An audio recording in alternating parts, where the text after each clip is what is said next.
अच्छा लगता है जानू फिर से कहो ना। अरे सीमा वो प्यार से कह दे लप्पू तेरे से नहीं हो रहा छोटा सा पप्पू। इस भगौड़े पर कोर्ट में मुकदमे चल रहे हैं और तमाम मुकदमे चल रहे हैं और ये दावा करती कि भाई मैं उस पर एफआईआर कर दूंगी, मैं उस पर एफआईआर कर दूंगी। किसके दम पर?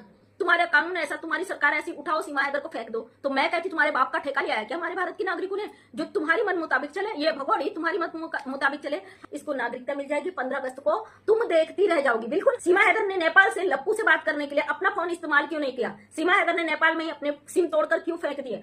लेकिन भगौड़ी खेतों में जाती है, हॉस्पिटल में जाती है और ये कपड़ों की शॉपिंग करने जाती है। एक पाकिस्तानी देश की महिला, भले ही इस पे जासूसी का आरोप ना लगा हो, ये सबको दिखा देती, फिर इसको कुत्ते की तरह कूटता है लप्पू, फिर आके इसका रोना धोना, खोपड़े में निशान बनना, आंखों में निशान बनना, मुंह का जो पॉलिश होता उतर जाता। फिर ये घटिया औरत, इसे आलू के अलावा पहले तो कुछ बनाना ही नहीं आता है, फिर दूसरी इतनी मक्कार है, अपनी मक्कारी को किस तरीके से दिखाए, लोग इसे देखें।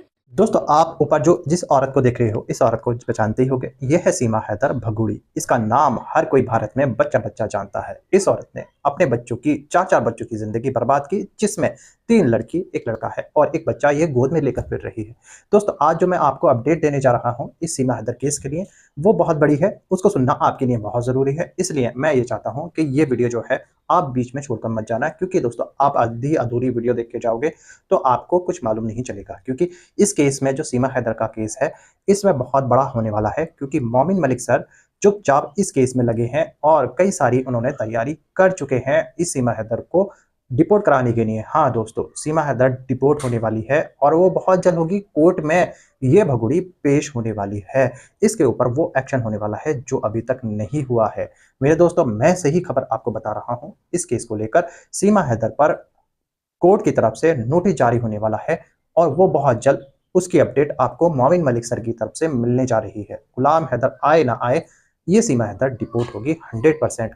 और ये जेल भी नहीं जा रही, ये बात बिल्कुल पक्की है। सीमा हैदर जेल नहीं जा रही, इसको डिपोर्ट होना होगा पाकिस्तान को। और ये हमारे देश की सरकार बहुत जल्द करने वाली है, क्योंकि कोर्ट आदेश करने जा रहा है। सीमा हैदर के पास नोटिस जाने वाला है डिपोर्ट होने का। मेरे दोस्तों, अभी मैं आपको जो वीडियो दिखा रहा हूं उसमें आपको सच्चाई पूरी डिटेल के साथ मिलेगी। मगर दोस्तों, ये वीडियो दिखाने से पहले मेरी आपसे गुजारिश है, आज का मेरा ये वीडियो पूरा एंड तक जरूर देखना। और अगर आप मेरे चैनल पर नहीं आए, चैनल को जरूर सब्सक्राइब करना, साथ में इस वीडियो को ज्यादा लोगों में शेयर जरूर करना। चलिए दोस्तों, पहले आप ये वीडियो देख लीजिए, फिर आकर मैं आपसे बात करता हूँ।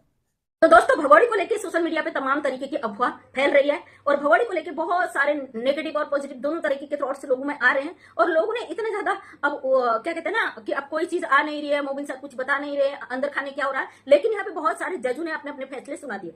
अब उस फैसले का इंतजार करना 15 अगस्त तक, क्योंकि कुछ लोगों ने दावे कर दिए हैं इसको नागरिकता मिल जाएगी 15 अगस्त को, तुम देखती रह जाओगी। बिल्कुल हमें इंतजार है 15 अगस्त तक का। हमें नागरिकता का सर्टिफिकेट चाहिए कि आप कौन से जज हो जो ऐसी घुसपैठिए को अपनी मर्जी से नागरिकता का सर्टिफिकेट देने वाले। हम भी तो देखना चाहें भाई, हमारे देश में इतने सालों से रह रहे हैं पाकिस्तान से आए हिंदू शरणार्थी, वो आज तक उनको नागरिकता नहीं मिली। हम भी तो देखना चाहते हैं सीमा हैदर में ऐसी कौन सी पावर है कि 15 अगस्त को इसे नागरिकता असाइलम जो भी है मिल जाए। वो आप लोगों के दावे हैं, उस दावे को हम देखना चाहते हैं। दोस्तों, हमें भारत के कानून पर, अपने कॉन्स्टिट्यूशन पर पूरा भरोसा था, है और रहेगा। कुछ लोग कहते रहे तुम तो सरकार की गुणगान गाती हो, तुम तो कानून का वो करती हो, हुआ कुछ नहीं।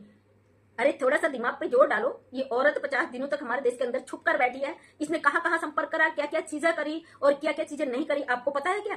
नेपाल के अंदर सीमा हैदर तीसरी बार आई और सीमा हैदर के पास 6 पासपोर्ट थे। यानी कि ये 5 लोग आए, 6 पासपोर्ट इनके पास मिलना और सीमा हैदर का जो मोबाइल डाटा था वो डिलीट करना। 700 से भी ज्यादा मैसेज ये डिलीट करी। आखिर अगर सीमा हैदर पकड़ी गई थी, प्यार में आई थी, तो इसको मैसेज डिलीट क्यों करने पड़े? बहुत बड़ा अपने ही अंदर खाने राज है। सीमा हैदर ने नेपाल से लप्पू से बात करने के लिए अपना फोन इस्तेमाल क्यों नहीं किया? सीमा हैदर ने नेपाल में ही अपने सिम तोड़कर क्यों फेंक दिए? आखिर उन सिमों के अंदर ऐसी क्या चीज थी कि सीमा हैदर को सिम तोड़कर दूसरे से वाईफाई लेकर लप्पू से इसने बात करी भारत में, ताकि ये पकड़ी जाए तो इसका कोई भी डाटा रिकवर न हो पाए कि इसने लप्पू से क्या बात करी और किस नंबर से बात करी। इसने दूसरे के से वाईफाई लेकर वॉइस कॉल करी या वीडियो कॉल करी, मतलब इसने व्हाट्सएप कॉल करी, इसने वैसे कॉल नहीं करी। इतना दिमाग किसी साधारण औरत का तो चल नहीं सकता। तो दोस्तों, पाकिस्तान से 4 बच्चों को लेके आई, 6 बैग लेकर आई, साथ में 5 पासपोर्ट लाई। फिर इसने भारत एंट्री करने का जो तरीका था वो किस तरीके से तरीका वो करा आपको पता है। आज लप्पू का एक ब्लॉग देखा जिसमें लप्पू खाना बना रहा है, कुछ करौंदा वगैरह किसी की सब्जी की बात कर रहा है। गूगल में सर्च करा, मैंने ब्लॉग देखा नहीं, जो लिखा आ रहा था ऊपर से उसी में पढ़ के देखा। ये सर्च करा, गूगल में सर्च कर लेते चलो कैसे बनता है। मतलब ये बंदे ने गूगल में सर्च करके, भगौड़ी ने गूगल में सर्च करके भारत की सारी लोकेशन वगैरह सब कुछ पहले ही ले रखी थी। और इसके वीडियोस में देखिए ना, इसको खुले अब्दुल्ला छोड़ा है यहाँ पे, इसके वीडियोस में देखिए, हर बार लोकेशन बताती है, पाकिस्तान को हर चीज बताती है, यहाँ से इतना किलोमीटर, यहाँ से रबूपुरा से इतनी दूरी। जब एटीएस ने इसकी जांच करी तो ये उस समय यहाँ पे कोई जासूस नहीं पाई गई, उस आधार पर इसको छोड़ा गया है और इसको ये हिदायत दी थी कि ये रबूपुरा से कहीं नहीं जाएगी, लप्पू के घर से। लेकिन भगोड़ी खेतों में जाती है, हॉस्पिटल में जाती है और ये कपड़ों की शॉपिंग करने जाती है। एक पाकिस्तानी देश की महिला, भले ही इस पे जासूसी का आरोप ना लगा हो, भले ही इस पर कोई चीज अभी तक सिद्ध ना हुई हो, लेकिन बेल पर छुट्टी है, अपराधी है, भारत का कानून तोड़ा हुआ है। बेल पर छुट्टी एक महिला है, पाकिस्तान से भारत अवैध तरीके से आई है, ये बात सत्य है। अरे यार, मानते हैं कोर्ट की परमिशन से ये रबूपुरा में रह रही है, लप्पू के घर पे रह रही है, फिर इतनी खुली आजादी ये अपनी मनमर्जी से कर रही है, या लप्पू का परिवार इससे मिला है, या इसके भाई के कारनामे हैं। अब कुछ लोगों का मानना है कि इसके ऊपर बड़ी बड़ी हस्तियों का हाथ है। हम भी मानते हैं भाई, केवल भाई साहब इतना कुछ नहीं कर सकते, क्योंकि वो कानून जानते हैं अच्छी तरीके से, उनको कानून का सब कुछ पता है, सुप्रीम कोर्ट के वकील हैं वो, तो उनको सब पता है। इस तरीके से खुलेआम कानून तोड़ रहे हैं एक अपराधी महिला के चलते, इसको अपनी बहन बना लेते। किस आधार पर? क्या ये अकेले उनकी हिम्मत है? ये कोई भी नहीं मानता, मैं तो क्या कोई भी नहीं मानता, लेकिन फिर भी मैं मानती हूँ हमारे कानून, हमारे कॉन्स्टिट्यूशन, हमारे संविधान से बढ़कर दुनिया में कोई भी नहीं है। सरकार कोई भी कुछ नहीं, सरकार भी कोर्ट के अधीन बाध्य रहती है। अगर कोर्ट कोई फैसला सुना देता है तो सरकार भी उस पर कोई वो नहीं करती है, रोक टोक नहीं करती, सरकार भी कोर्ट के हिसाब से चलती है। इस भगोड़ी पर कोर्ट में मुकदमे चल रहे हैं और तमाम मुकदमे चल रहे हैं, और ये दावा करती है कि भाई मैं उस पर एफआईआर कर दूंगी, मैं उस पर एफआईआर कर दूंगी। किसके दम पर? इसके कुछ गुर्गे बैठकर सुना है कि बड़ी गालियां देते हैं, किसके आधार पर? हाँ, मानती हूँ उन लोगों को कुछ खाने पीने का इंतजाम कर देती होगी, नशेड़ी लोगों का कुछ गैंग बना के बैठ देती, वहां तक है, उस गैंग को खिलाना पिलाना कर दिया। क्या इतनी पावरफुल है सीमा हैदर? इतनी इसकी औकात है भाई हमारे ही देश में घुसकर हमारे ही कानून की धज्जियां उड़ाए, हमारी सभ्यता संस्कृति को गंदा करे और हम ही लोगों को आकर दिखाए।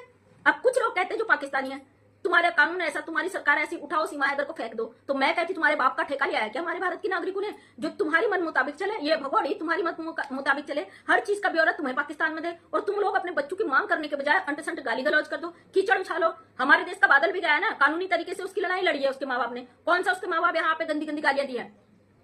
हमारे देश में इस भगोड़ी को कुछ रखने वाले कुछ स्वार्थी लोग हैं, जो हमारे देश के गद्दार हैं, उनके दम पर ये भगोड़ी यहाँ बैठ के छुपी बैठी है।